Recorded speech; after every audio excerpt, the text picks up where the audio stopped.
Di balik gelapnya malam, ada cerita yang tak seharusnya terdengar.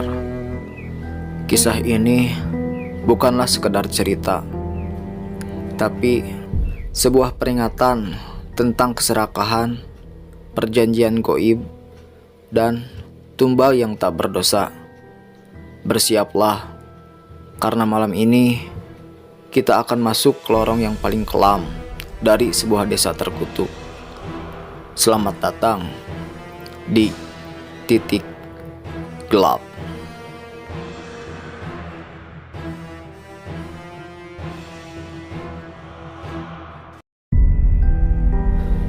Di sebuah desa terpencil bernama Kebon Alas, tersembunyi sebuah rahasia yang tak pernah berani diucapkan.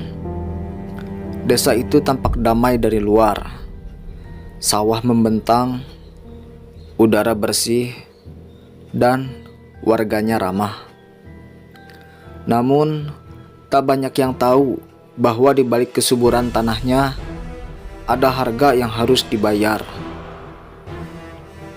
Ya, adalah seorang lelaki bernama Pak Suryo, seorang petani sederhana yang tiba-tiba menjadi kaya dalam waktu satu malam.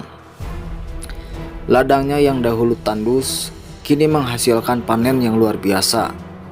Orang-orang bertanya-tanya, namun tak satu pun yang berani benar-benar menggali jawabannya. Rumornya, Pak Suryo melakukan pesugihan, tapi bukan pesugihan biasa, melainkan sebuah perjanjian dengan makhluk penunggu alas, Dowo, hutan terlarang di ujung desa. Setiap 5 tahun sekali, satu tumbal manusia harus diserahkan. Jika tidak, maka seluruh keturunannya akan mati mengenaskan. Waktu berlalu. Pak Suryo kini sudah tua dan sakit-sakitan. Tapi ia masih hidup dan tanahnya tetap makmur. Semua orang diam-diam iri. Namun tak ada yang tahu bahwa sebentar lagi waktu penyerahan tumbal akan tiba lagi. Bayu adalah anak dari Pak Suryo yang baru saja pulang dari kota. Menemukan ayahnya berubah. Wajah Pak Suryo pucat, tubuhnya lemah, dan malam-malam sering mengigau, menyebutkan nama-nama Tumirah. Ya, nama adik Bayu yang meninggal di usia 7 tahun. Konon katanya, dia meninggal karena tercebur di dalam sumur. Tapi Bayu selalu curiga kematian adiknya terlalu janggal. Saat Bayu menggali tumpukan buku dan catatan lama milik ayahnya, ia menemukan sebuah kitab lusuh berbau anyir darah. Dalamnya bertuliskan aturan pesugihan. Setiap 5 tahun sekali harus dikorbankan satu manusia yang memiliki darah suci, yakni keturunan sendiri atau anak dari garis yang belum ternodai. Bayu pun marah besar. Ia mendatangi ayahnya untuk menuntut penjelasan. Ayah, apakah adikku Tumirah ayah tumbalkan demi kekayaan ini? Tanya Bayu. Pak Suryo pun langsung menangis. Ayah tak punya pilihan, nak. Dulu kami sangatlah miskin. Ibumu sakit. Hanya pada saat itu, itulah satu-satunya cara. Bayu pun muntah. Ia tak percaya bahwa seluruh kehidupan mereka dibangun di atas kematian saudara kandungnya sendiri. Dan yang lebih buruknya lagi, kini waktu tumbal berikutnya sudah dekat. Malam-malam di desa mulai berubah.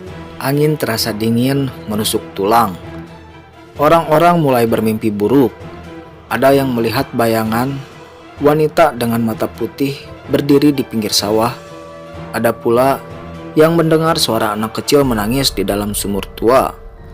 Lalu kejadian itu pun datang. Seorang anak laki-laki bernama Raka, cucu tetangga Pak Suryo, tiba-tiba menghilang saat bermain di dekat hutan. Seluruh warga mencarinya. Namun tak ada jejak sama sekali.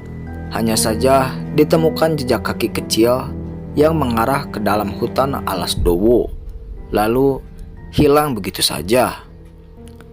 Ibu Raka pun menjerit, memohon pertolongan. Tapi semua orang takut masuk ke hutan itu. Mereka tahu satu nyawa telah dipanggil, dan mereka tahu tumbalnya belum cukup. Bayu yang mendengar hal itu tak ingin tinggal diam. Ia tak ingin darah terus-menerus mengalir. Maka diam-diam ia masuk ke alas Dowo dengan membawa kitab pesugihan milik ayahnya. Di tengah hutan, ia menemukan sebuah batu besar dengan ukiran tengkorak dan sebuah lubang dalam menyerupai sumur tua. Tiba-tiba dari balik kabut muncullah sesosok makhluk tinggi, kurus, dengan wajah tertutup rambut panjang. Suaranya berat dan menggelegar. "Tumbal itu belum cukup genap. Kau harus bayar dengan darahmu atau darah anak itu," ucapnya. Bayu yang mendengar hal itu, ia langsung menolak dan bersujud, memohon agar perjanjian itu diberhentikan. Tapi makhluk itu pun tertawa. "Perjanjian hanya bisa putus jika si pewaris rela mati menggantikannya," ucapnya. Bayu terdiam.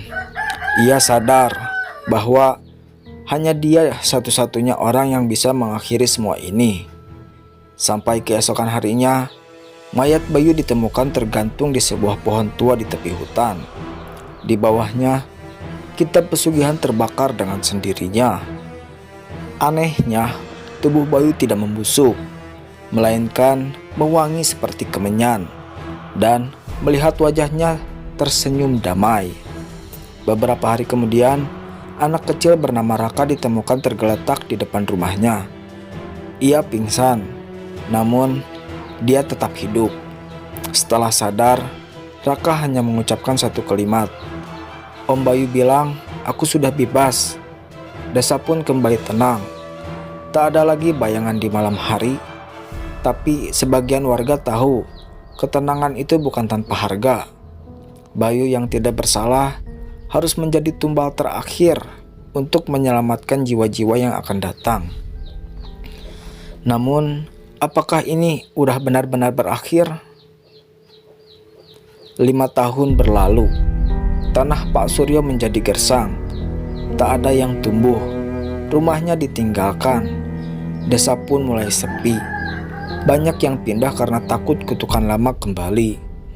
Tapi sumur tua di tengah desa itu masih berdiri. Dan malam-malam tertentu, terutama pada malam Jumat Kliwon, terdengar suara dari dalam sumur itu. Suara anak kecil menyanyikan lagu yang tidak dikenal. "Tumirah, Tumirah, siapa selanjutnya?" Keserakahan tak pernah membawa ketenangan, hanya kematian dan kutukan, dan kadang yang harus menanggungnya bukanlah pelaku, tapi yang tidak bersalah.